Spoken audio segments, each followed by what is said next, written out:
देश में one nation one education board, one nation one syllabus, one nation one curriculum लागू करने की मांग वाली पीआईएल पे कोर्ट में सुनवाई हुई है। हमने ये मांग किया है कि राइट टू एजुकेशन एक्ट को बदल के राइट टू इक्वल एजुकेशन बनाया जाए और पूरे देश में सिलेबस कॉमन किया जाए। बंगाल वाला बंगाली में पढ़े, गुजरात वाला गुजराती में पढ़े, महाराष्ट्र वाला मराठी में पढ़े, तमिलनाडु वाला अपनी तमिल में पढ़े, लेकिन सिलेबस और करिकुलम एक समान होना चाहिए। फिजिक्स का, केमिस्ट्री का, मैथ का, जूलॉजी का, बॉटनी का, इंग्लिश का, हिंदी का, संस्कृत का, ये सारे सिलेबस कॉमन होने चाहिए पूरे देश में। और वो इसलिए जरूरी है क्योंकि सारे के सारे कॉम्पिटिटिव जो एग्जाम हो रहे हैं उनका पेपर एक हो रहा है। इंजीनियरिंग का एक ही एग्जाम होता है पूरे देश के लिए, मेडिकल का एक ही एंट्रेंस एग्जामिनेशन होता है पूरे देश के लिए, एनडीए का एक ही एग्जाम होता है पूरे देश के लिए। इसी तरीके से आईएएस का जो पेपर होता है वो सबके लिए कॉमन होता है, पीसीएस का पेपर सबके लिए कॉमन होता है, बैंक का पेपर सबके लिए कॉमन होता है, रेलवे का पेपर सबके लिए कॉमन होता है। और अब तो यूनिवर्सिटी में एडमिशन के लिए कॉमन जो सीयूईटी हो रहा है वो भी सबके लिए एक पेपर कॉमन है। अब जब एंट्रेंस एग्जामिनेशन का पेपर एक है तो फिर अलग अलग सिलेबस क्यों पढ़ाया जा रहा है? सीबीएसई कुछ अलग पढ़ा रहा है, आईसीएसई कुछ अलग पढ़ा रहा है, यूपी बोर्ड अलग पढ़ा रहा है, बिहार बोर्ड अलग पढ़ा रहा है, बंगाल बोर्ड अलग पढ़ा रहा है। और सारी पढ़ाई करने के बाद जब बच्चा जाएगा एग्जाम देने, उसके लिए सबके लिए एक पेपर होगा। अगर पेपर सीबीएसई के पैटर्न पे सेट होता है तो बाकी स्टेट बोर्ड वालों को इक्वल अपॉर्चुनिटी नहीं मिलती। अगर जो एंट्रेंस एग्जामिनेशन का पेपर है इंजीनियरिंग का, मेडिकल का, एनडीए का, बैंक का, रेलवे का, अगर वो आईसीएसई बोर्ड के पैटर्न पे होता है तो सीबीएसई बोर्ड वालों को और बाकी स्टेट बोर्ड वालों को फिर इक्वल अपॉर्चुनिटी नहीं मिलती। राइट टू एजुकेशन हमारा फंडामेंटल राइट है, इसलिए हमने कोर्ट से ये कहा है कि आप केंद्र सरकार को निर्देश दीजिए, एनसीईआरटी को कहिए एक कॉमन सिलेबस, कॉमन करिकुलम तैयार करे। आज की डेट में जो नवोदय स्कूल है वो पूरे देश में उसका सिलेबस कॉमन है, जो आपका केंद्रीय विद्यालय है उसका सिलेबस भी कॉमन है। और अगर आप बाहर देखिए, अमेरिका में यूनिफॉर्म एजुकेशन है, चाइना में यूनिफॉर्म एजुकेशन है, फ्रांस में यूनिफॉर्म एजुकेशन है, जापान में यूनिफॉर्म एजुकेशन है, सिंगापुर में यूनिफॉर्म एजुकेशन है, रसिया में यूनिफॉर्म एजुकेशन है, दुनिया के कई देशों में यूनिफॉर्म एजुकेशन होता है, यानी सिलेबस करिकुलम सबका कॉमन होता है। हमारे देश में सिलेबस अलग अलग चल रहे हैं, करिकुलम अलग अलग चल रहे हैं। इसके कारण बच्चा कितना भी अच्छा हो पढ़ने में, बिना कोचिंग के वो इंजीनियरिंग क्वालिफाई नहीं कर पाता। क्योंकि वो यूपी बोर्ड का बच्चा कितना भी अच्छा हो एक्सपर्ट पढ़ने में, लेकिन पेपर जो सेट हुआ वो तो सीबीएसई के पैटर्न पे हुआ, तो फिर वो क्वालिफाई नहीं कर पाता। अल्टीमेटली उसको कोचिंग करना पड़ता है। और मैंने ये भी कोर्ट को कहा है कि ये कोचिंग माफियाओं के दबाव में ही वन नेशन वन एजुकेशन लागू नहीं हो रहा है।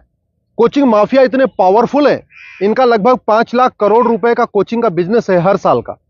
अगर वन नेशन वन सिलेबस हो जाएगा, कॉमन सिलेबस, कॉमन करिकुलम हो जाएगा और जो पढ़ाया जाएगा यही पूछा जाएगा, तो लोग कोचिंग नहीं करेंगे। जो मेहनती बच्चे होंगे वो अपनी पढ़ाई करेंगे और उसके बाद एंट्रेंस क्वालिफाई कर लेंगे। लेकिन ये कोचिंग माफियाओं ने ऐसा सिस्टम बना दिया है कि पहली बात तो वन नेशन वन सिलेबस नहीं होने दे रहे, वन नेशन वन एजुकेशन नहीं होने दे रहे, और दूसरा जो 10वीं 12वीं में पढ़ाया जाता है वो एंट्रेंस एग्जाम में पूछा नहीं जाता, जो एग्जाम में पूछा जाता है वो 10वीं 12वीं में पढ़ाया नहीं जाता। इसका मेन ये कारण है कि कोचिंग माफियाओं ने पूरे हमारे एजुकेशन सिस्टम को हाईजैक किया हुआ है।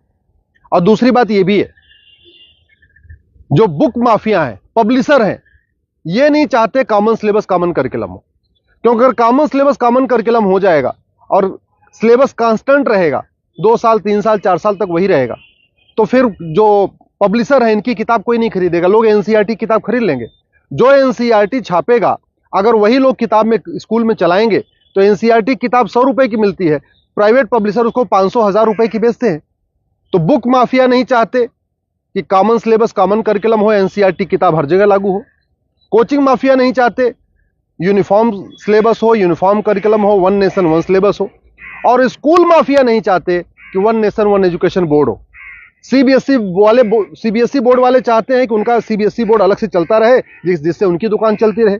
आईसीएसई बोर्ड वाले चाहते हैं कि उनकी दुकान अलग से चलती रहे। तो इसलिए ना सीबीएसई बोर्ड वाले चाहते हैं one nation one syllabus, one nation one education board हो, ना आईसीएसई बोर्ड वाले चाहते हैं। और इसका नतीजा ये हो रहा है कि आम जनता, आम बच्चा पिस रहा है इस पूरे माफिया राज में।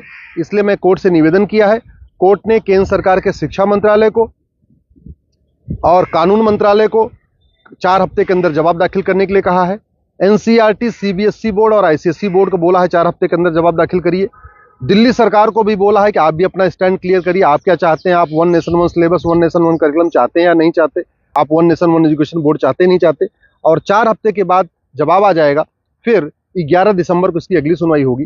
मैं आप लोगों से निवेदन करता हूं, इस वीडियो को जन जन पहुंचाइए, इस वीडियो को घर घर पहुंचाइए। कॉमन सिलेबस होगा, कॉमन करिकुलम होगा तो सबको इक्वल अपॉर्चुनिटी मिलेगी। यूनिफॉर्म एजुकेशन से सबसे बड़ा फायदा होगा, जातिवाद खत्म होगा, क्लासेस खत्म होगी, भाषावाद खत्म होगा, क्षेत्रवाद भी खत्म होगा और जिहाद और मजहबी उन्माद भी खत्म होगा। यूनिफॉर्म सिलेबस होगा, मंत्री और संतरी के बच्चे की एक किताब होगी। यूनिफॉर्म सिलेबस का मतलब यह हुआ कि शिक्षक का बेटा और शिक्षा मंत्री का बेटा एक ही किताब पढ़ेगा। यूनिफॉर्म सिलेबस का मतलब क्लर्क का बेटा और कमिश्नर का बेटे की किताब एक होगी। यूनिफॉर्म सिलेबस का मतलब मजदूर के बेटे की किताब और मालिक के बेटे की किताब एक होगी। यूनिफॉर्म सिलेबस से वास्तव में भारत में समाजवाद आएगा। समान शिक्षा से ही भारत में शांति आएगी, समाज शिक्षा से ही भारत में समृद्धि आएगी, समान शिक्षा से ही वास्तव में भारत में समरसता आएगी। इसलिए मैं आपसे निवेदन करता हूं, समान शिक्षा की मांग करिए। समान नागरिक संहिता से 100 गुना ज्यादा जरूरी है समान शिक्षा। ये जो देश में आप देख रहे हैं ना, आतंकवादियों के समर्थन में रैली निकलती है, जिहादियों के पक्ष में लोग खड़े हो जाते हैं, युद्ध हो रहा है इजराइल में और रैली निकल रही है आतंकवादियों के समर्थन में भारत में। ये क्यों? क्योंकि यहाँ मैकाले शिक्षा चल रहा है, मदरसा शिक्षा चल रहा है और मिशनरी शिक्षा चल रहा है। ये मैकाले शिक्षा खत्म होनी चाहिए, मिशनरी शिक्षा खत्म होनी चाहिए, मदरसा शिक्षा खत्म होनी चाहिए, सीबीएसई आईसीएसई बोर्ड खत्म होना चाहिए। केवल एक देश एक शिक्षा बोर्ड यानी भारतीय शिक्षा बोर्ड होना चाहिए और वन नेशन वन सिलेबस यानी पूरे देश का सिलेबस एक समान होना चाहिए। उसी से भारत में शांति होगी और समृद्धि होगी।